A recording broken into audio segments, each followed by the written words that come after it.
Muchas gracias, muy buenas noches, queridas amigas, queridos amigos, comenzando un programa más de Diálogo Franco. Hoy vamos a hablar de un tema muy interesante, un tema que nos apasiona a todos los paraguayos, conociendo a nuestros héroes. Vamos a tratar de conocer la vida del recientemente ascendido ascenso póstumo a contraalmirante año 2021, José Alfredo Bozano Baglietto. Vamos a estar con su nieto, el arquitecto Julio Bozano. Bozano, me refiero al contraalmirante, es una persona clave, increíblemente muy poco conocido. Vamos a ver enseguida todo lo que hizo por el Paraguay y cómo fue clave. Desde acá cerca, esta avenida Carlos Antonio López, conocida antes como la calle 15 de Mayo, se le llamaba calle 15 de Mayo, cambió luego de nombre y se convirtió en Carlos Antonio López. Donde termina la avenida Carlos Antonio López, está los arsenales de la Marina, la Escuela de Especialidades de Oficiales, creado por el contraalmirante Bozano. Prácticamente se encargó de todo lo necesario para que Paraguay vaya a la guerra y que al valiente soldado paraguayo no le falte nada. La guerra del Chaco tuvo entonces un trípode, donde estaba en la retaguardia como líder indiscutible, al mando de 10.000 hombres paraguayos que estaban trabajando día y noche sin descanso, como dice el mismo Bozano, 24 horas y dormíamos el resto del día. Imagínense, 24 horas trabajaban y dormían el resto del día. En el gobierno paraguayo, acá en el Palacio de López, estaba el grande Eusebio Ayala. Eusebio Ayala, que no solamente tenía que entender las cuestiones del frente de la retaguardia, sino también los asuntos internacionales. Y ustedes ya saben, en el frente de combate, en todo ese inmenso Chaco, estaba José Félix Estigarribia. Hoy fuimos a conocer un museo que es de la familia Bozano. Agradezco públicamente a nuestro amigo, el arquitecto Julio. ¿Qué tal, arquitecto? ¿Cómo estás? ¿Cómo está? Un placer estar acá. Gracias por venir. Hoy fuimos a ver un museo, así que vamos a ver durante el programa. Y acá ustedes tienen todo lo que se hizo en los arsenales de guerra del Paraguay. Esto es íntegramente hecho todo, 100% por paraguayo. Vamos a ver enseguida. Esto es una, ¿cómo era el nombre que te dije? Una comidrona. Ya me olvidé. Enseguida, acá se servía la comida. Esto era de mi abuelo, Julio César Franco. Y fíjense el detalle. Justo ahora no me sale. Fíjense el detalle, la forma en que fue hecha el cuidado. Antes no había computadora, no había láser, se hizo todo en forma artesanal, el escudo completo. Esto tenían cada uno de ellos. Vamos a ver enseguida los fusiles. Acá está la famosa... ¿Qué es esto? Es la famosa... Carumbé. Granada llamada Carumbey, hecho totalmente en los arsenales de guerra y marina. El ideólogo fue el capitán, ¿verdad? Pero tuvo una cantidad de ayudantes químicos, grandes maestros que hicieron posible. Eran perfectas. Las esquirlas de estas eran unas ametralladoras explosivas de terror para los bolivianos. Vamos a hablar enseguida, y se ahorró mucha plata con eso. Muchísima plata. Y se hicieron mano de obra paraguaya 100%. Así mismo, exacto. Bueno, ya estamos nosotros, vamos a hablar del contraalmirante José Alfredo Bozano Baglietto. Tenemos todos estos fusiles que vamos a hablar, estos son los famosos fusiles, el teléfono. Este era un teléfono que enseguida vamos a ir prestando también atención. ¿Cómo fue tu abuelo, José Alfredo Bozano Baglietto, en la vida privada, familiar? Y mira, realmente en la vida privada, poco y nada. Porque él más bien se dedicó siempre a todo lo que era referente al país, al Paraguay, a la patria. Y realmente era un genio que aportaba su trabajo, su espíritu a todo lo que el Paraguay necesitó en ese momento, que fue de terror, ¿verdad?, para toda la población. Éramos un país pobre, saliendo de otra gran guerra, entonces definitivamente necesitábamos de esta gente, y esta gente que nosotros tuvimos fueron un privilegio para el país, ¿verdad? Porque teníamos en el frente, en el gobierno y en la retaguardia, hombres que se dedicaron de lleno a hacer posible que nosotros lleguemos a lo que fue el final de la guerra, ¿verdad? Un propósito bueno y justo para el Paraguay. Los Bosanos son familias normalmente identificadas luego con los arsenales. De hecho, el abuelo de nuestro contraalmirante Bosano Baglietto fue uno de los primeros constructores navales en el Paraguay, el padre también. Vienen de una familia de Génova, Bereza, en donde estaban todos los que se dedicaban exclusivamente a la construcción naval. Pero él tuvo, da la impresión, arquitecto, un deseo de ser más. Se decidió, se autofinanció y de su peculio personal él se fue a estudiar a los Estados Unidos. ¿Eso es así? Bueno, comienza todo con prácticamente una orden que él recibe en los arsenales, que no eran estos todavía, era donde estaban antiguamente. Sí, en el hospital actual militar más o menos. Sí, exactamente. El Jaén y la Loma de los Jerónimos. Ahí mismo, el arroyo Jaén, sí. Y el arsenal de López. Exacto, exacto. Bueno, ahí es donde él, cuando recibe la orden, definitivamente eligió al día siguiente tenía que presentarse en el Ministerio de Guerra para una nueva comisión. Iba a ir comisionado a otro lugar. Él decía, bueno, ¿de qué se trata todo esto? Él se va de gala y recibe la orden de que él iba a partir para hacer estudios de ingeniería y arquitectura en Estados Unidos. Y a él le llama mucho la atención esto, sin avisarle nada. Así mismo, entonces le dio un plazo, le dio los contactos y lógicamente que de ahí él sale. Lógicamente que gracias a Dios también el coronel Chirife, él había estado haciendo un estudio que fue con él, con el que habló y con el que le consiguió prácticamente todo. Y bueno, para allá partió. Abuelo tenía el inglés, tenía estudios de cálculo infinitesimal, pero él estaba cursando el tercero de Derecho cuando eso, en un momento así, bueno, deja todo eso, abandona y sin dudar parte. Pero él no hizo el colegio militar ni nada, o sea, no era estudiar. Él no era militar de carrera. No era militar de carrera en un principio. Fue incorporado después. Así mismo. Bueno, lógicamente que allá... fue nada más ni nada menos que a Cambridge, a lo que se conoce como el Massachusetts Institute of Technology. Así, el MIT, que es una escuela fundamental hasta hoy día considerada una de las mejores del mundo, muy superior, y cuando eso le habían dicho de que él iba a estudiar con militares de alta graduación. Lógicamente que era una élite la que solamente podía llegar ahí. Lógicamente que él jamás se achicó, se fue de buena a primera y de igual a igual a tratar y a entregarse a los estudios. Con notas sobresalientes. Así mismo como... Ahí Cristian, nuestro productor, está mostrando los títulos. Algunos se estropearon como consecuencia del agua, pero sí, se ve. Sí, así mismo, exactamente. Bueno, fue en un tema de que quedó abandonado la casa, todas las cosas de abuelo se dedicaba solamente a la guerra.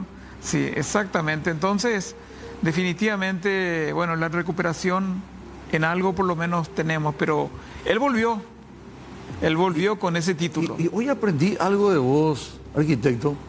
Fui a ver el museo justamente con Cristian Vázquez y nos enteramos de que la tesis que él presentó no es la de los cañoneros Humaitá, Paraguay, sino que la tesis es de un hidroavión. Sí, esa es una primicia. Y bueno, en ningún libro está. Definitivamente, esta tesis que yo tengo en mi poder, gracias... Ahí estamos viendo. Sí, exacto. Es de un hidroavión cuando él decide, una vez más, salir del contexto de lo que a él había sido mandado, de solamente estudiar arquitectura e ingeniería naval.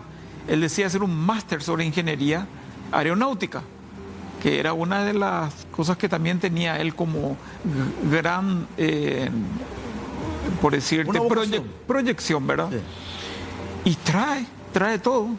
O sea que era el personaje de ese momento ideal para lo que tenían pensado ellos. Si nosotros ahora, después de esto que estás contando para Diálogo Franco, que la tesis del ingeniero contraalmirante naval aeronáutico José Alfredo Bozano Baglietto fue la construcción del hidroavión. ¿En qué momento se le ocurrió hacer los planos para los cañoneros, para los destroyers Humaitá y Paraguay? Bueno, y eso, ¿en qué momento? No, definitivamente él tenía un propósito ya. Ellos eran personas muy, muy diferentes y especiales. Tanto Estigarribia como los Ayala, Bozano, Guyari, eran personas, no eran normales, porque ellos sabían de más y no tenían posibilidades. Ellos se tenían que enterar por medio de que en esa época no había internet, no había computadoras. No había nada. No había nada, pero ellos sabían la posición y las ganas de Bolivia de ingresar y llegar hasta lo máximo que puedan. Entonces, abuelo, lógicamente que lo que más hizo fue preparar lo que tenía que ser el dominio del río Paraguay con unos poderosos buques de guerra que estén habilitados en todo momento. Ríos bajos, ríos altos, no importa qué. Entonces, él le sacó el calado muy bajo, una velocidad alta, fue uno de los poder problemas de fuego realmente. Uno de los problemas con los que él se enfrentó con los mejores constructores italianos en la Odero Termi, que fueron terribles, ellos implacables para que no se haga lo que él quería, y él sabía bien a lo que... Tuvo una reunión con 5 almirantes ahí. Y él era teniente. Sí, teniente. No era ni siquiera capitán, así era teniente. Mismo, así mismo. Y sin embargo no se achicó y defendió su tesis y tuvieron que hacer el modelo, que fue para la época la fragata de río, de agua de río, más potente y más moderna del mundo. Asimismo, el almirantazgo inglés le dijo que qué es lo que pasa, por qué ustedes tienen que tener algo tan poderoso si nosotros en la China, en los ríos, no tenemos algo tan poderoso como lo que ustedes tienen, lo que ustedes están llevando ahora. Eso fue en el paso de los cañoneros por Gibraltar. Hoy, arquitecto, mirando el retrovisor, y vos que sos bozano, por tu sangre corre parte de la sangre del mismo contraalmirante Bozano Baglietto, él tenía clara la idea. Él sabía que tenía que tener el control de la columna vertebral del Chaco, que era el río Paraguay. Así mismo. Al tener el control del río Paraguay con esta figura, esta presencia intimidante, disuasiva, porque como que yo muy boliviano fuera, al punto de que no se animaron a caer sobre el río Paraguay, sino que se fueron por el centro del Chaco y por el río Pilcomayo, y ahí el ejército paraguayo tuvo posibilidad y tiempo de encontrarle, porque Bolivia era más poderoso, tenía 3 veces más población, tenía 3 veces más recursos y el armamento era 3 veces también superior a Paraguay. Y asimismo, y ellos estaban ya posicionados con una cantidad de fortines a kilómetros de acá de nuestro... Y la intención de ellos eran adquirir 6 buques que no eran cañoneros, eran artillados nomás de la flota Corumbá, Cuiabá, del Brasil. Entonces bajar con eso y dominar el río. O sea, Bolivia estaba en tratamiento con el Brasil para adquirir toda la flotilla de guerra que utilizaba el Brasil en Mato Grosso, en Corumbá. Así mismo. Y al enterarse de que los poderosos, y lógicamente saber bien del poder de los cañoneros que venían, dijeron, esto así a 10 kilómetros íbamos a recibir bombas, porque el cañonero era algo muy especial. Los telémetros que tenían eran telémetros comparables con las computadoras de ahora, en esa época, donde se ponía la graduación, se iba la bomba.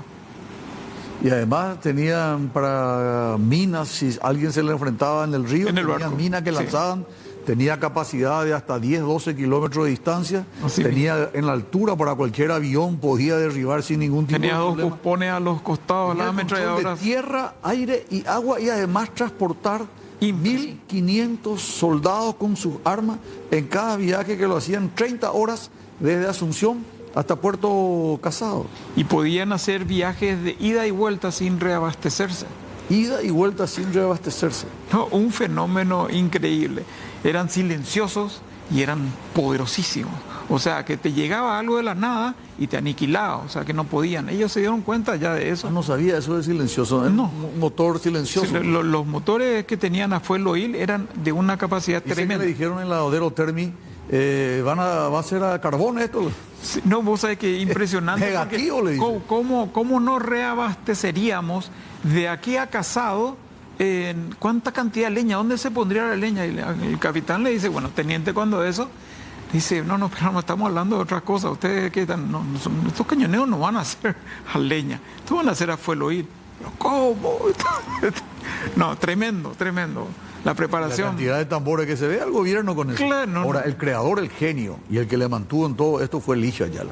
No, Eligio Ayala fue realmente una Él mente. fue el visionario. Fue una mente prodigiosa, porque él fue el que lo citó después a necesito ver los planos.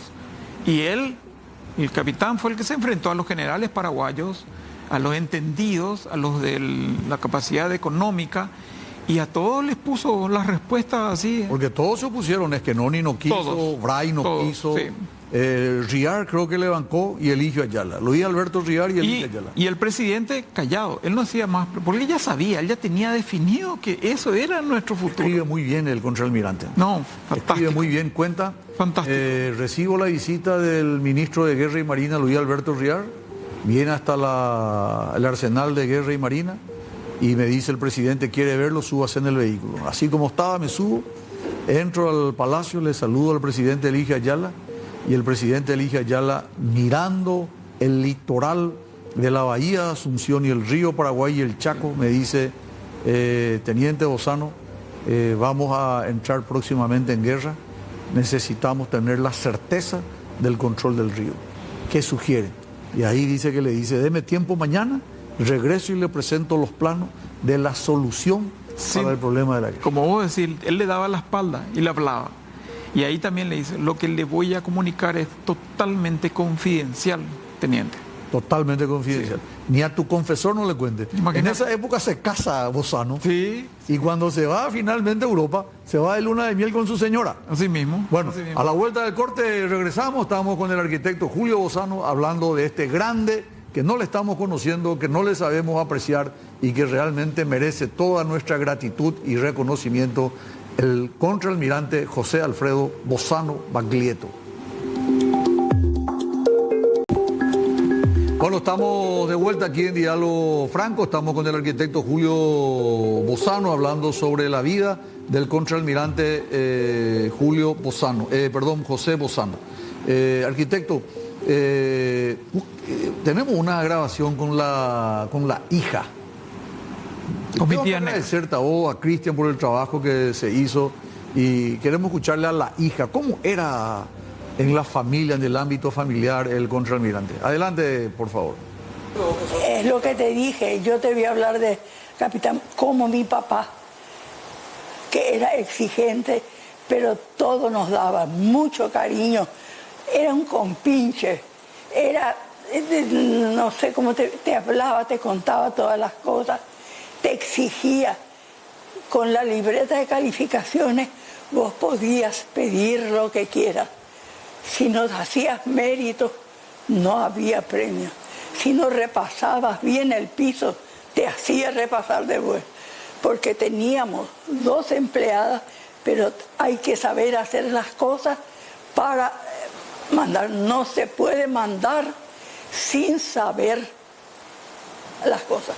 Cuando fuimos nosotros al Uruguay, porque a papá acá no le dejaban en paz, era cada 8 días, ahí enfrente a la catedral, ahí se iba preso. Sus compañeros que se habían recibido con él de ingenieros en el Instituto Tecnológico de Massachusetts, le sabían de eso y le invitaron a irse a trabajar al Uruguay. No creo que le reconozcan porque después de escuchar lo que dijo el presidente, que para qué diplomas, con esto vale. Entonces, ¿qué se puede pedir? Si vos tenés el carnecito del Partido Colorado, tenés todo abierto. ¿Qué te valen los títulos que tenía mi papá en esta época? Él no era afiliado, no actuó en el Partido Liberal, pero él no era afiliado porque él decía que él es militar y está bajo bandera. Y el militar no puede tener color, la bandera así mismo, rojo, blanco y azul. El militar está bajo bandera, no puede. Actuó, pero no estuvo afiliado al Partido Liberal. Divina tu tía, ¿eh? Fantástico, sí, exactamente. La hermana de mi abuelo. ¿Cuántos años tiene? ¿90? 92. 92 años. Súper lúcida. Sí, impresionante. Hay que decir, hay que ser justo. José Bozano se afilió un año antes de morir. Sí. No estuvo afiliado al Partido Liberal Así solo mismo. un año antes de morir. Un año antes. Y era liberteño, como todos los italianos, era Liberteño. liberteño fanático. Sí, así y es. gran fumador, me dijeron. Muy. Murió de cáncer de pulmón. Sí, exactamente, no sé si era pulmón, unas alteraciones también, pero fue rápido. Bueno, Bozano fue a Estados Unidos, estuvo, ya dijimos, en Cambridge, estuvo luego en Europa recorriendo, se enteró incluso que los bolivianos estaban haciendo compras, se dio cuenta que los bolivianos compraron armas, morteros para -7, -8 grados centígrados de temperatura, para altura, para la cordillera de los Andes. Parece que se equivocaron que venían al Chaco. Completamente. Todo eso él informó. Pero después viene y se da cuenta, bueno, nosotros no tenemos un lugar, un depósito donde ordenarnos. Y comenzó a crear y creó de cero. Porque el arsenal de la época de López fue desapareciendo, quedó ya pequeño. Sí. Entonces tuvo que crear el arsenal de guerra y marina que tenemos acá sobre la avenida Carlos Antonio López, fue creado íntegramente por él. Todo lo que se hizo ahí, ¿podés compartir con la audiencia los trabajos que recordás se hacían ahí? Sí, realmente hace pocos días fui y gracias a Dios también ya tiene el nombre de nuevo del cambio. Le sacaron. El contraalmirante José Bozano, Sí. porque antes estaba capitán José Bozano. Capitán. Lo que se hizo ahí raya lo inimaginable. Fue un creador no solamente de lo que se tenía que hacer, sino que ahí él impuso realmente mandos militares para que se pueda trabajar de mañana, tarde, noche y madrugada. Ese lugar no paraba y él sabía de que de ese lugar dependían todos los que estaban en el frente. No solamente se hicieron y se arreglaron los rifles, se hicieron las bombas para los aviones, sino que se hicieron todo lo necesario para la vida del que era dañado, el que recibía la bala. Hicieron cosas para los cráneos, imagínate. Para trepanar cráneos, para trepanar. doctor Masi, Sí. camillas, Y eso es algo impresionante. Todo se hizo en los tipo de arsenales. alimentación, ahí está lo que estamos viendo. Camillas, pero así en cantidades increíbles. Los poderosos camiones aguateros, las transformaciones y las construcciones que se hicieron con el sistema Taylor. O sea, taylorizaron la forma de construir para hacerlo. Decía él. Sí, para hacerlo mucho más rápido, que en esa época se tenía un total desconocimiento. Y todo eso es gracias a la preparación que él tenía. Lo que por primera vez en el Paraguay se trabajó así a gran escala con un equipo en serie, donde se trabajaba, por ejemplo, por secciones, por departamento, y después se unían y se engranaban todo. Eso que tenés ahí, ese teléfono, ahí la gente se da cuenta que es totalmente hecho aquí en Paraguay, ¿verdad? Totalmente. Esto es algo fantástico. Era el teléfono prácticamente, según lo que vos, ahora yo también me entero, de el general Estigarribia. Era un teléfono de origen destino. Así como está pensado, el único que podía llamar era el presidente de la República. En línea directa. Línea directa. Total. Y se hizo el tema de teléfono, se hizo el tema de criptografía, y se fabricaron 10 máquinas para darle incluso a las embajadas para poder tener, y pudieron descifrar las comunicaciones en quechua y en alemán que hacían los bolivianos. Impresionante. Y una vez por descuido de un jefe paraguayo, cambió enseguida la clave para que Bolivia nos haga lo mismo de descifrar lo que nosotros estábamos transmitiendo, porque nosotros utilizamos, gracias al comandante Félix Estigarribia, el guaraní como idioma oficial de la guerra. Exacto, así mismo, así mismo.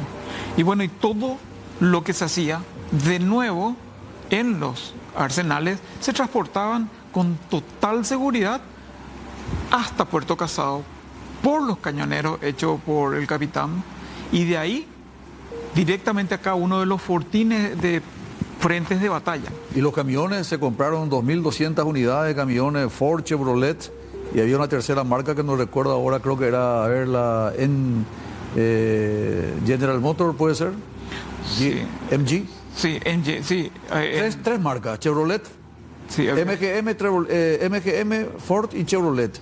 Y se compró solamente la estructura. Sí. Y acá se hizo todo. La primera carrocería, trabajaron 7 hombres durante 7 días. Tardó una enormidad. A partir de ahí, cuando ya comenzó la guerra, hacían 5 carrocerías por hora. Por hora. Exactamente. Se ahorró un montón de guita. Sí. Ese carumbé que tenés ahí, Sí, se hizo acá en el Paraguay. Se arreglaron los famosos fusiles mata paraguayos. Esto fue algo fantástico porque los bolivianos tenían que traerlos de Bélgica y salían 300 pesos. Y en los arsenales lograron bajarse a 12 pesos y de ahí se hicieron más de 300.000 unidades para llegar al frente de batalla. Se ahorró una ponchada de plata. Incluso yo tuve la posibilidad de encontrar 3.000 unidades en Villamontes, pero ya no se pudieron usar porque terminó la guerra. ¿Vos tenés una idea del precio actual? Por ejemplo, si tuviera que decir 312 pesos de Paraguay de esa época, 300, en dólares más o menos, ¿tenés idea de cuánto es o no? No, realmente no. Lo que sería hoy exactamente el valor. Explicame un poco la fisiopatología de estos famosos fusil mata paraguayo, que incluso fue motivo de burla. Y bueno, estos eran los famosos Mauser. Acá ahí tenemos, gracias a Dios, uno boliviano y uno paraguayo, ¿verdad? Bueno, definitivamente los mataparaguayos fueron también una mentira, porque nunca mató un paraguayo.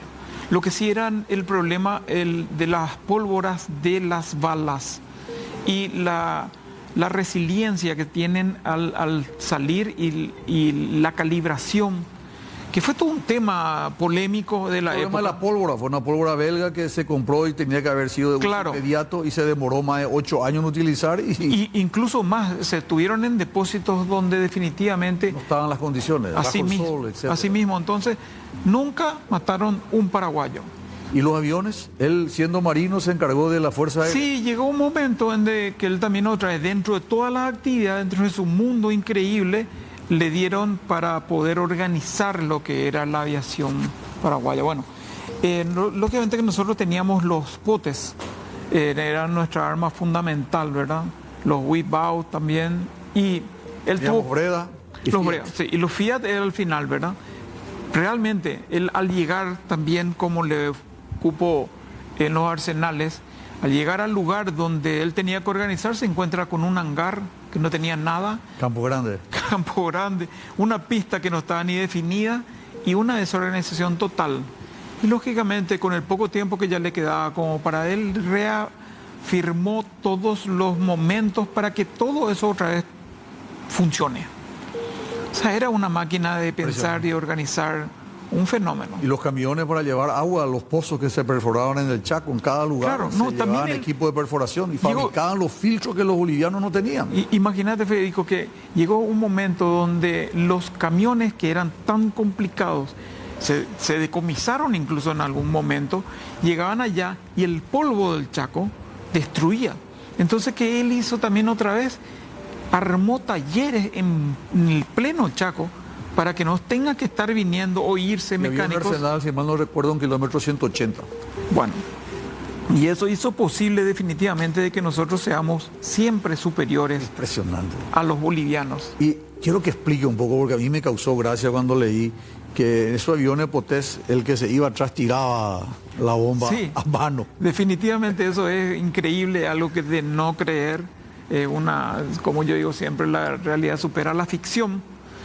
Y bueno, el piloto que se iba en la parte de atrás, él tenía en sus pies, tenía todo lo que eran las bombas y tenía que bajarlo y tirarlo así.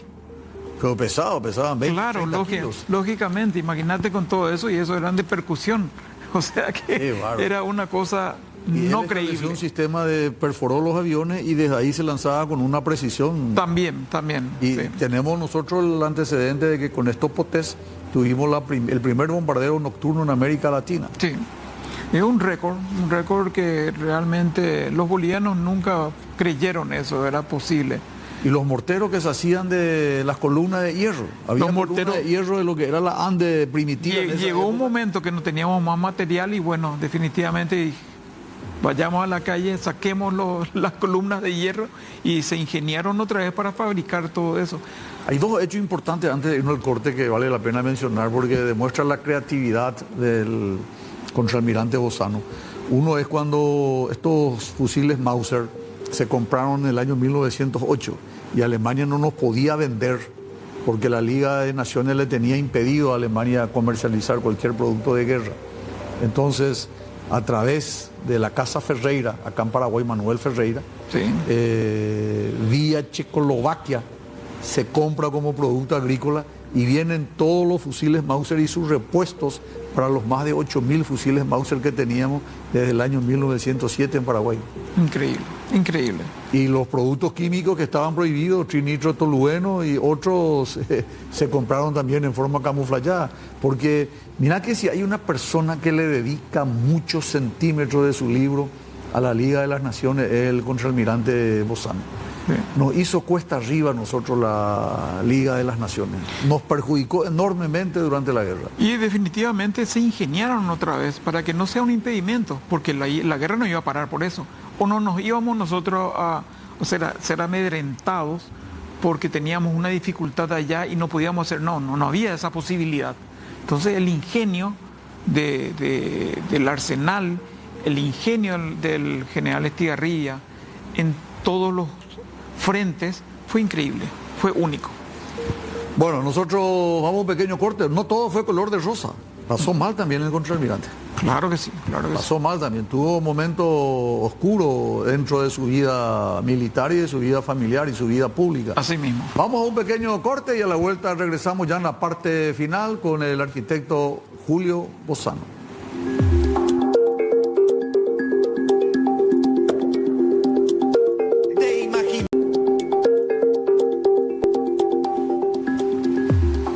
Estamos de vuelta ya acá en la parte final con el arquitecto Julio Bozano, nieto del contraalmirante Bozano. Quiero comentarte algo. Yo sé que vos tenés se llama el Arsenal del Capí, un lugar donde se hace cena. Veo que te cuidas mucho, arquitecto, pero te sugiero esto, muy bueno, esta recomendación de Indega. Indega te ofrece estos productos, Robinson Crusoe, atún especial para la temporada y para este calor. Atención, amantes del buen sabor y la alimentación saludable. Hoy queremos hablarles de una marca que está marcando la diferencia en el mundo de los productos marinos en Paraguay. Robinson Crusoe, distribuido por Indega S.A. Si eres de los que buscan el equilibrio entre un estilo de vida saludable y el placer de sabores auténticos, Robinson Crusoe es la elección perfecta para vos. Y no podemos olvidar mencionar que Indega S.A. es la fuerza detrás de esta increíble marca. Su compromiso con la calidad y la excelencia asegura que cada producto Robinson Crusoe que llegue a tu mesa sea sinónimo de satisfacción y confianza. El 22 de agosto del 35 se hace el desfile, una fiesta popular, lógicamente todo el país se volcó y participó en el retorno de los héroes que estuvieron en la guerra del Chaco y los héroes que desde Asunción le bancaron para que no les falte absolutamente nada. No pasó 6 meses para que se produzca el golpe de Rafael de la Cruz Franco Ojeda. Un golpe militar que finalmente terminó con todo esto y ahí 3 personas pagaron las consecuencias. Los 3 estuvieron presos detenidos. El comandante del ejército victorioso del Chaco, José Félix Estigarribia, el presidente de la República, Eusebio Ayala, y con ellos también Bozano Baglietto. ¿Por qué fue preso tu abuelo? Bueno, como vos dijiste, fueron todos los momentos lindos o de trabajo, sino que hubieron momentos duros y humillantes.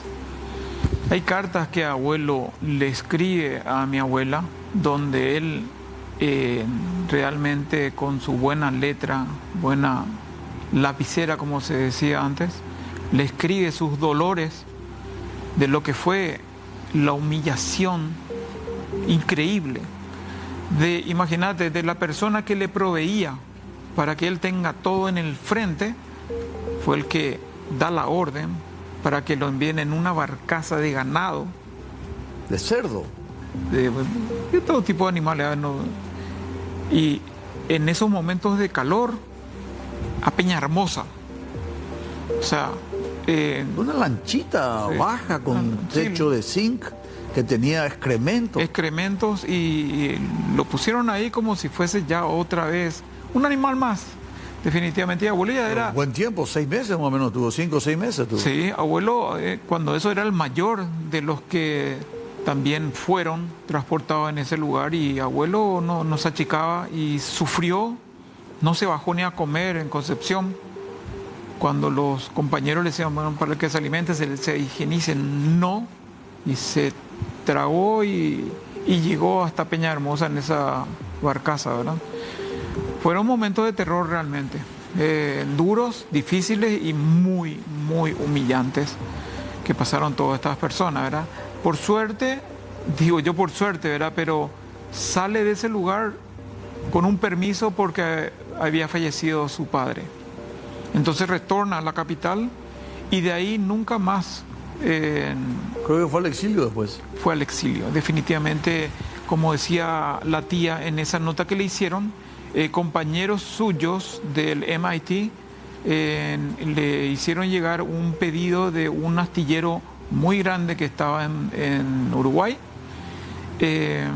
y ahí fue a parar con toda la familia fue a Montevideo y él bajaba o subía, ya de acuerdo a cómo se vea, a este astillero a trabajar, lógicamente, como uno de los mejores otra vez organizadores y con una referencia increíble de la persona que estaba dirigiendo ese astillero. Pero a pesar de todo eso, arquitecto, da la impresión de que por las cartas, sobre todo, que están en los libros, hay libros muy bien redactados, entre paréntesis, reminiscencias. Yo te suplico para que ese libro pueda ser reimpreso. Estamos en que eso. La gente pueda leer. Yo tengo fotocopia.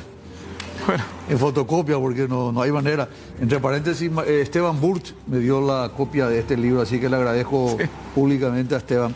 Y el otro libro muy bueno es de Bernardo Neri Fariña, muy bueno, que también relata todo lo ocurrido, pero vale la pena que se conozca más. No, definitivamente. Uno de los propósitos de este programa es divulgar para que la gente conozca la vida de nuestro héroe. Él no tuvo rencor, no tuvo resentimiento, odio ante nadie ni ante nada. Completamente. Fue sin decir absolutamente nada. Así mismo, así mismo.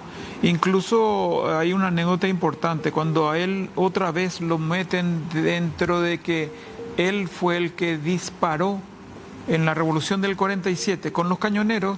Es algo fantástico porque los cañoneros en ese momento estaban siendo reparados por él en su lugar de exilio, en los astilleros uruguayos. O sea que los cañoneros no estuvieron. Morínigo tuvo mucha hazaña, le envió a los famosos Puinandía que le ametrallen todos los días la residencia donde estaban la esposa y los hijos, ¿verdad? Así mismo, sí. Una situación de terror, lo que ellos pasaron es realmente patético. Así mismo, es increíble. Bueno, momentos tristes, momentos duros y sin razón, ¿verdad? Porque dice en alguna de las partes el héroe humillado, todos los héroes humillados, y lógicamente el sufrimiento de todas las personas que sabían de que eso era algo que no entraba en la mente. Eusebio Ayala nunca más volvió al país después de aquello. Claro. Incluso cuando falleció su hermano, creo que vino Eusebio Ayala un día, 2 días, y después se fue, ¿verdad? Podemos decir prácticamente que no estuvo.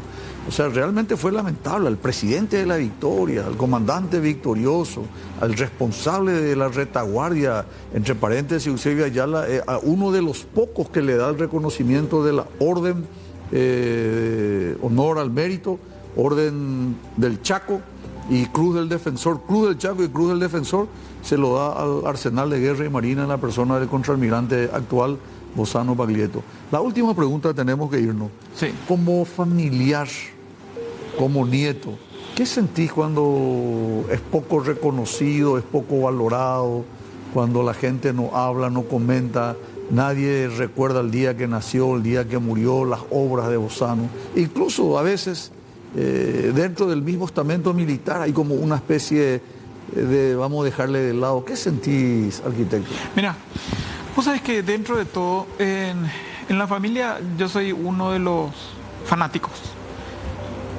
También como él, yo no tengo ningún rencor, al contrario, un agradecimiento porque es una carga fuerte, pesada, pero linda.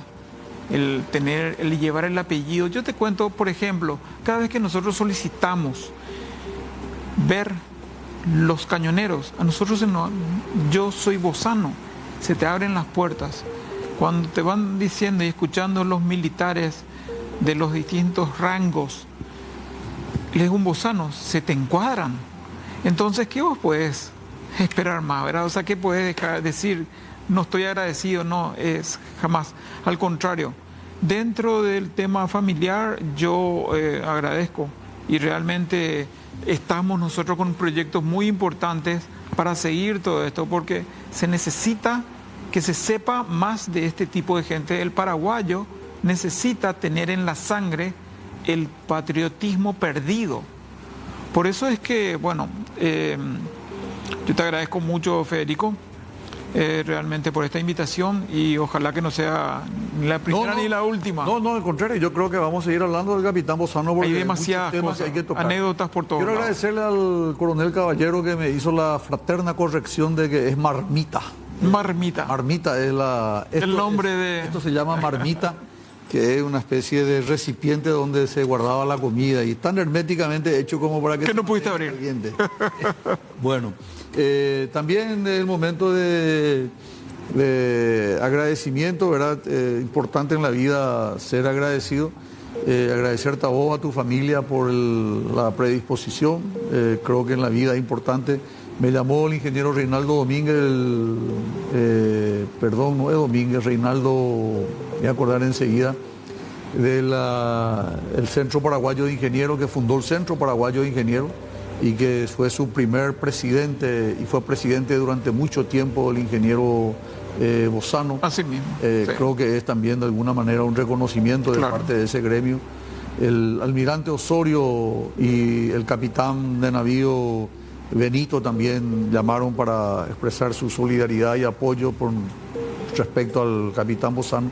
Y ojalá que, contra el almirante Bozano, ojalá que podamos hacer más y nuevos programas de esto. Pero lógico, estamos a la orden. Yo te agradezco a vos, a todos los que estuvieron colaborando para esta producción y seguramente de aquí a un mes y medio vamos a volver a hablar de este tema, de la vida de este héroe que merece ser conocido, respetado, el contraalmirante ascenso póstumo José Alfredo Bozano Baglietto. Gracias, arquitecto, muy amable. Muchas gracias, bravo. Estuvimos con Julio Bozano, nieto del contraalmirante. Ahora vamos a un pequeño corte y a la vuelta vamos a hablar de un tema de actualidad. Vamos a estar con el doctor Roque Orrego hablando de las dos cosas, de la criminalidad y de la inseguridad. ¿Qué diferencia hay? Enseguida va a aclarar y develar ese misterio Roque Orrego. ¿Qué tal?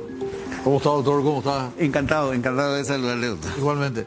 Estamos con Roque Orrego, experto en seguridad, criminólogo sos, ¿verdad? No, yo soy abogado, doctor. Abogado. Pero ¿Qué le dicen criminólogo? y en realidad yo no soy un especialista en criminología como sí es el doctor Juan Martens, que es un criminólogo. Y okay. Lo que ocurre es que siempre estoy en la Universidad Nacional de Pilar como investigador trabajando en los equipos de investigación con él. Pero te asocias mucho con la criminología. Y justamente creo que es por ese motivo. Tenemos varios artículos escritos, artículos científicos al respecto. Hemos realizado la encuesta de victimización del 2017 y estoy en el INESIP, que es un organismo que hace mucho trabajo dentro del sistema penal. Fui juez en lo penal. Miembro del Tribunal de Sentencia de Asunción, miembro del Mecanismo Nacional de Prevención de la Tortura, y entonces como estoy... Tener una visión holística de todo. Estoy asociado a ese campo, entonces la gente siempre me Te invito, consulta. doctor, a observar un poco este material que preparó Cristian Vázquez y después quiero saber tu opinión. Gracias.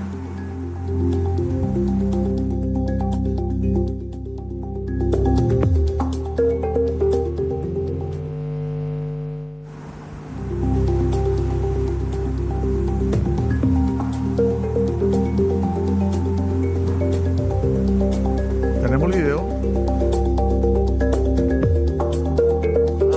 Bueno, yo pensé que era un video. Es una publicación del diario. Comandante de la policía, Léeme un poco porque no veo bien. Comandante de la policía justifica cuestionados controles y atribuye a bajo presupuesto. ¿Qué opinas de esto? Y la verdad que no estoy de acuerdo que sea por un problema de bajo presupuesto. Yo creo que un problema muy grande que tiene la Policía Nacional es el problema de la integridad. Existen bastantes personas corruptas dentro de la policía, lastimosamente, y a ver, ¿cómo podemos entender que con tantos controles policiales en todas los caminos de Paraguay, qué sé yo, al norte, por ejemplo, una persona condenada, una persona con orden de captura, pero por condena, fugada de la cárcel, como es Macho, por ejemplo, no puede ser capturada por la policía?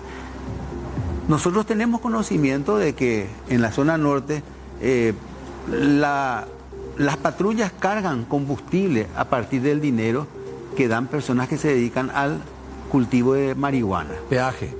No es peaje, doctor. Se carga el combustible de la Policía Nacional con el dinero que se produce en la marihuana. Entonces, se carga combustible al vehículo de la policía. Con plata de la marihuana. El vehículo de la policía funciona con plata de la marihuana. Con plata de la marihuana. Y no es que solamente la Policía Nacional esté permeada, sino la sociedad también está imbricada con la delincuencia en la producción de marihuana. Nosotros somos uno de los mayores exportadores de marihuana en América. Y realmente este rubro es el que da vida a muchísima gente en la zona norte. Infelizmente es cierto. Bueno, entonces, quiero que se entienda. Yo creo que la Policía Nacional tiene que ser fortalecida, creo que tiene que contar con recursos, pero también es necesario hacer un análisis de integridad de los altos mandos, porque sabemos de altos mandos de la policía que exigen como un tributo a sus GRAL, como dicen, y si no reportan esa cantidad de dinero, se los tiene de inútil, se los traslada. Entonces, eso no es por falta de recursos, eso es porque al crimen organizado le es funcional una policía que no funciona conforme a los fines legales y constitucionales, sino en la realidad funciona protegiendo el negocio de la delincuencia. Pues acá podemos hablar de las dos cosas, de causa y efecto, la criminalidad. Vamos a comenzar, vamos a volver, si Dios permite, hágame acordar para volver a lo que acaba de decir, doctor. Vamos a comenzar. ¿Vos crees que esto que se dice siempre, prácticamente en todos los programas, ya una quimera, hay una percepción subjetiva o es una realidad objetiva la criminalidad en el Paraguay? En la última entrevista que me hicieron, donde se veía hablar a ciertos ciudadanos y se quejaban, realmente nos hace pensar en lo siguiente. Es cierto, y está medido, la encuesta de victimización del 2017 y otras que se hicieron, nos demuestran científicamente que la percepción de inseguridad es mucho más alta que la realidad objetiva. ¿Y a qué se debe eso? Y esto, según... El problema de agarrar y ver la tele y ver noticias. Según las mediciones que tenemos hechas, es básicamente porque la gente adquiere una imagen de la delincuencia a través, sobre todo, de la televisión. Y más que de la radio, hoy día de los medios, de las redes sociales, ¿verdad? Entonces, eso es una cuestión que influye. Sin embargo, también es cierto de que después de más de 15 años de descenso de la delincuencia letal en nuestro país, en el 2019 tuvimos un pico, después bajó un poquito, ahora volvió otra vez a subir. Es decir, tenemos más delincuencia letal, no tanto como Brasil, no tanto como Uruguay, que tiene mucho más que nosotros. Nosotros estamos entre 8, 9 por 100.000 habitantes, Brasil está más de 20. Entonces, y claro, ojo, la tasa, estamos hablando de la tasa. Muchos datos. Sí. Entonces, sobre todo para la gente que nos está viendo, cuando de repente estábamos viendo las imágenes de inseguridad y uno ve la tele, a mí me pasa a veces que veo un canal y enseguida cambio, y veo otro canal y cambio, y voy a ver canal argentino, porque realmente estoy saturado de ver solamente asaltos, crímenes, violencia, y ya mi mente ya no me permite ver eso, entonces cambio y voy a otro canal. Los medios de comunicación los políticos en la sede, ya sea en los discursos electorales, en el Congreso, en la municipalidad, en las gobernaciones y las redes sociales, de alguna manera está creando un ambiente en donde hay una percepción subjetiva mayor de lo que representa la objetividad real. Sí, la criminología distingue estos dos niveles. Lo que proviene de esa percepción de inseguridad, la inseguridad subjetiva, que no es que no exista, existe. Y es más, incide... Varios ministros le desacreditaron cuando dijeron que hay una percepción. Sí, pero le quiero decir, es que la inseguridad subjetiva es real. Si es que usted tiene miedo, es real su inseguridad. La inseguridad existe. Es más, de 10 personas, doctor, 9 te dicen que sienten miedo. Y es más del 50% de la población paraguaya cree que va a ser víctima de un delito según la encuesta de victimización del 2017. ¿Se imagina, doctor? Eso es muchísimo. Entonces, el Estado debe desarrollar una política dirigida a la seguridad subjetiva. Y no existe ninguna política del Estado. ¿Qué sería una política de Estado? El poder hacer una comunicación adecuada, el hablar con los medios, el llegar a pactos el pacto de cómo hacer transmisiones de informaciones y sobre todo desarrollar programas como este que son más analíticos, que son más serios, digamos, en cómo abordar este problema y no tratar esto como una mera mercancía porque es algo que hace mucho daño. Pero eso no quiere decir que la gente esté equivocada, doctor, porque hoy realmente el problema, por ejemplo, de la droga, vamos a tomar esto, de los estupefacientes. Hace 10 años nosotros habíamos hecho un estudio en Pilar y era una sorpresa en la ciudad de Pilar de que jóvenes consumían cocaína. Hoy tenemos referencia y de que en todas las capitales departamentales se consume cocaína. Y este es un problema de salud que el Estado paraguayo no asume a través de políticas de salud. Desde luego que eso repercute en la delincuencia. Lo peor es llevarle preso y hay que tratarlos. Y por otra parte, también...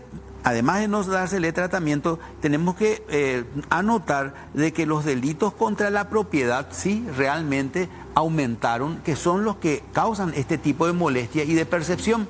Entonces, la delincuencia letal se mantiene más o menos 8, 9, pero la delincuencia a nivel de impacto en la propiedad de la gente es mucho más alto.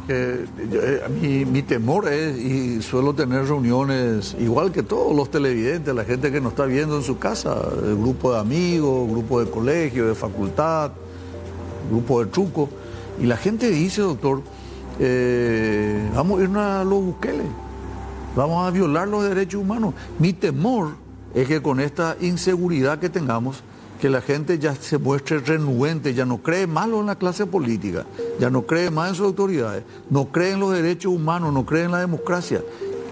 Estamos creando un caldo de cultivo y este es un proceso natural que se da en toda América Latina. No es que la dictadura que terminó con Alfredo Stroessner significa nueva elección y todo va bien. Es un proceso, es una gradualidad. Y estos son fenómenos que se sabía que iban a ocurrir y están ocurriendo efectivamente. Y estamos viviendo un proceso de descomposición justamente porque nos damos cuenta que la respuesta no es penal. El problema de la drogadicción, por ejemplo, si nos aborda como un grave problema de salud de Paraguay, no lo vamos a resolver metiendo gente en la cárcel. Es un problema de trabajo. Más del 50% de las mujeres presas en Tacumbú están por microtráfico. ¿Qué quiere decir? Que están manteniendo a sus familias con ese rubro.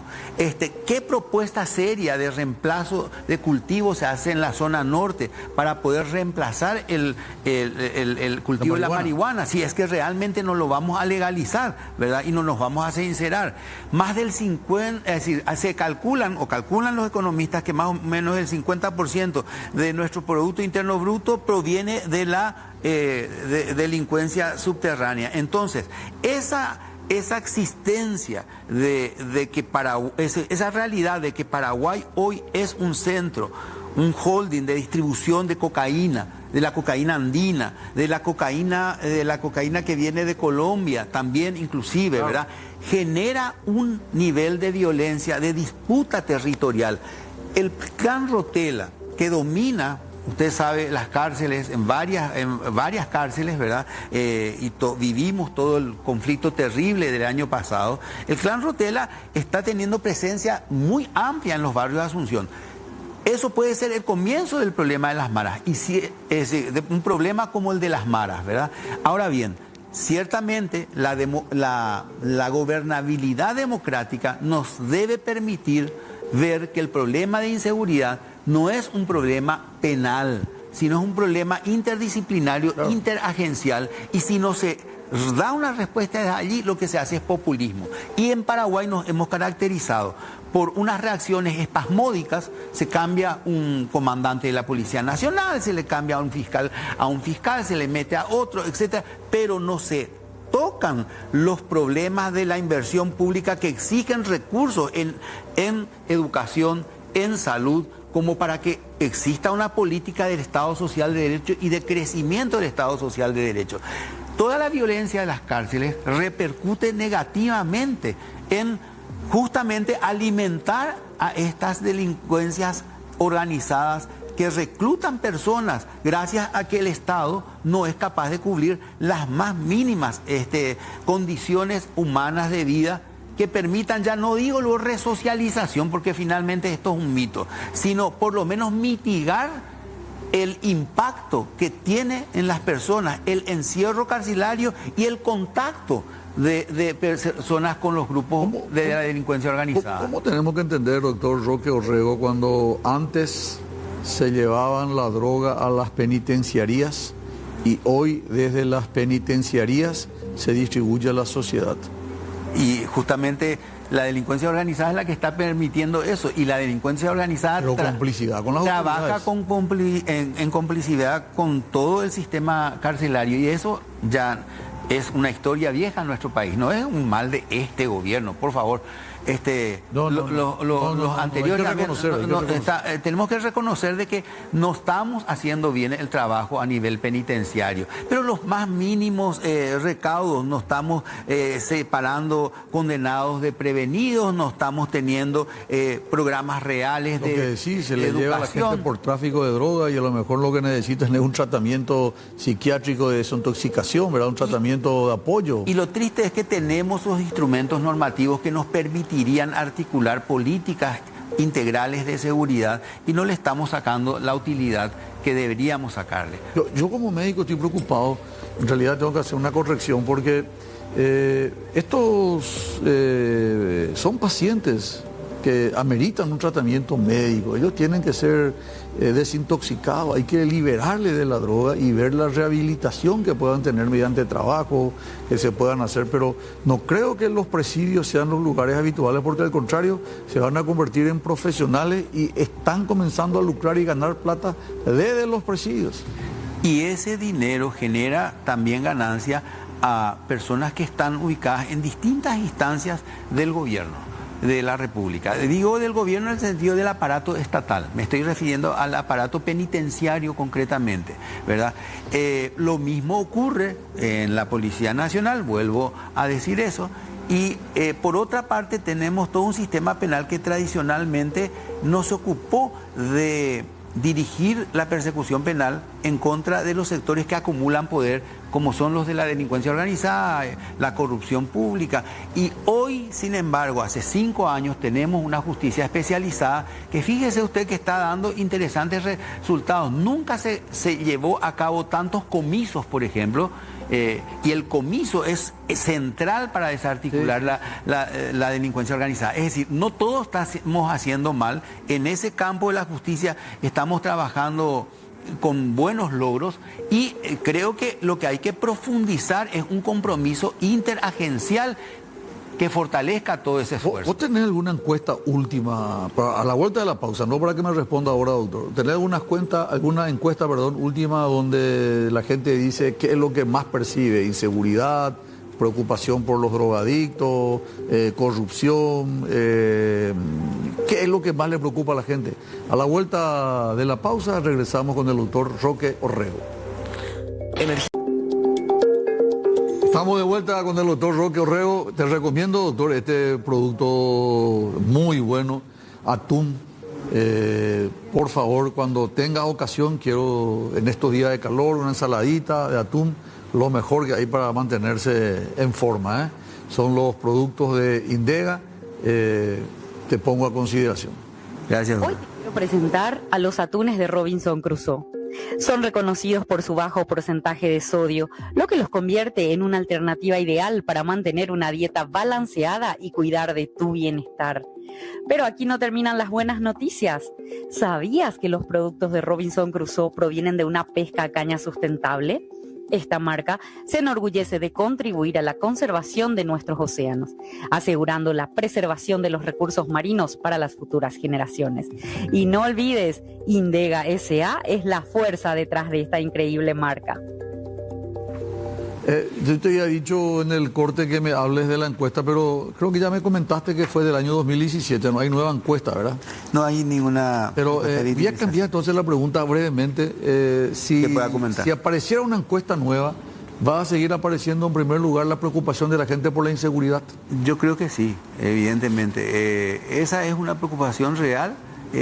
Tenemos una inseguridad subjetiva y una de más del 90%, eso es innegable, y el Estado tiene que preocuparse por desarrollar una política de seguridad subjetiva, además de las políticas de seguridad objetiva que desde luego deben ser implementadas. Yo te decía hace rato, doctor, que coincido en la forma en que encarás, y te felicito porque no todos tienen esa posición de encontrar una solución de fondo, no una solución cosmética, una solución parcial, ¿verdad? Por ejemplo, el tema de el gobernador del Departamento Central, Ricardo Estigarribia, hace una semana, 15 días, inauguró una clínica en Fernando de la Mora, mi ciudad, en donde trata tanto a los que están con el tema de la adicción, son adictos a nicotina, alcohol, droga, o los que tienen algún tipo de enfermedad, ¿verdad?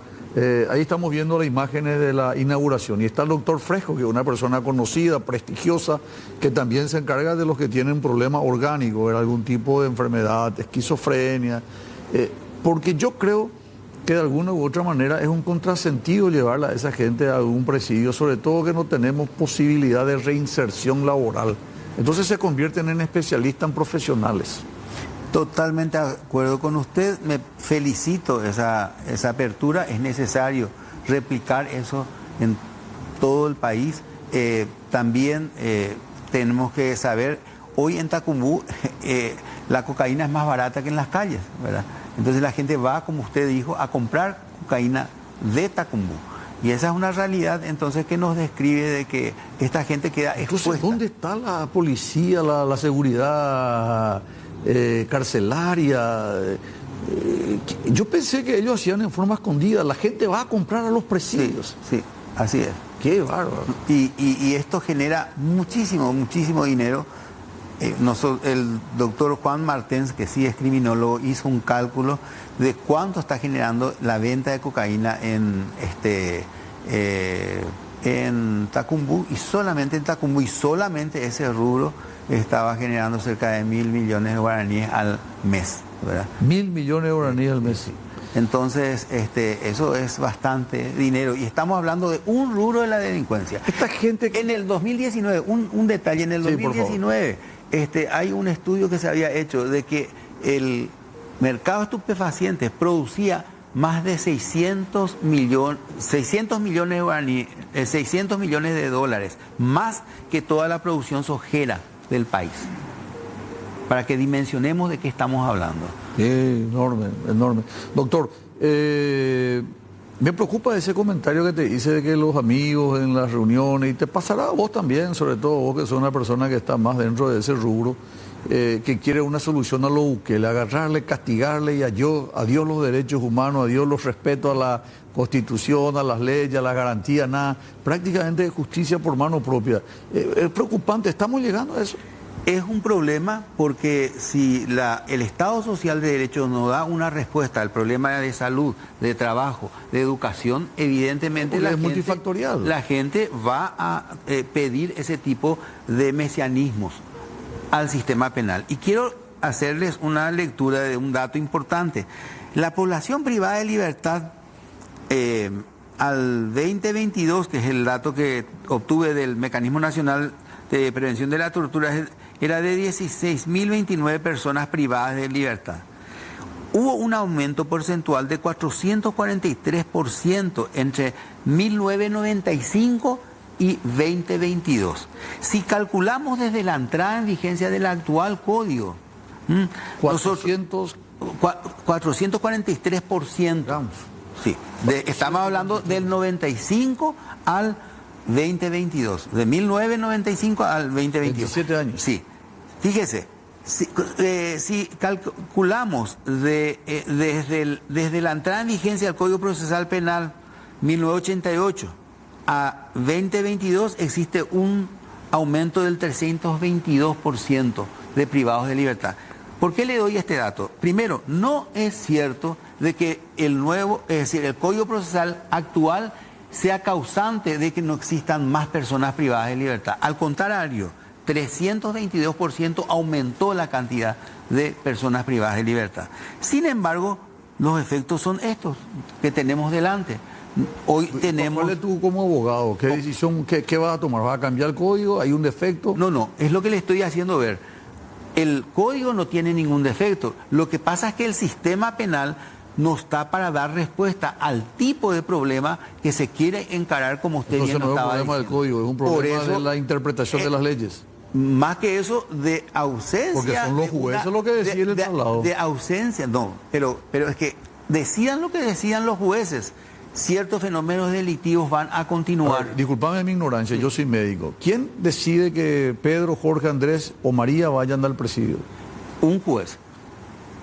Un juez. Pero lo que quiero hacer ver con esto es que el encierro penal gigantesco no es lo que va a hacer... No, es que yo creo que eso es lo más negativo que hay. Y bueno, por eso. Porque entonces, ahora, desde los esto no se presidios, dice... ahí están el clan Rotella y otro grupo que están comercializando y vendiendo droga en connubio con las autoridades. Sí, pero esto es lo que se tiene que ver y esto es lo que se tiene que decir. Entonces, como quitaste el tema Bukele, simplemente, estoy señalando de que el camino no es salir del Estado Social de Derecho que nos marca la Constitución, ¿verdad? Porque finalmente este señor aplica los métodos de una dictadura en el abordaje del problema penal y por lo menos yo no quiero que retrocedamos a esos tiempos. Coincido, yo tampoco estoy de acuerdo.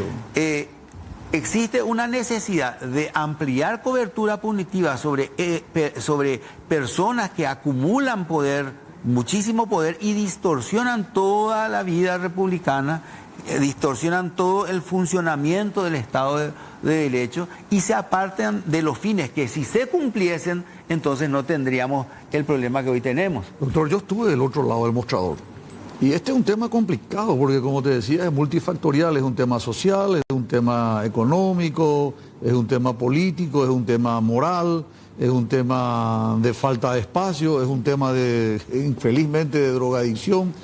Yo entiendo que es un tema complejo, pero evidentemente tampoco las autoridades, me incluyo, estamos haciendo lo suficiente a tal punto que la gente está haciendo manifestaciones, incluso en varias ocasiones con misiones de garrote.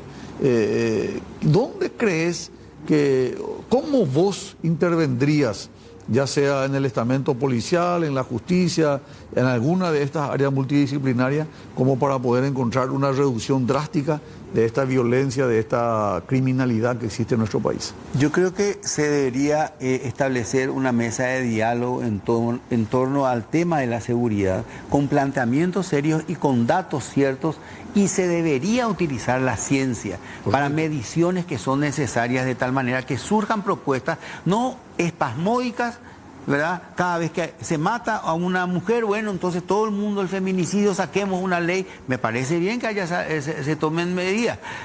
Pero, por ejemplo, el tema de las tobilleras del año pasado. Sí. Bueno, las tobilleras, bueno, ¿y cuántas tobilleras? 200, 300 tobilleras. Pero ya, ¿y de qué estamos hablando entonces?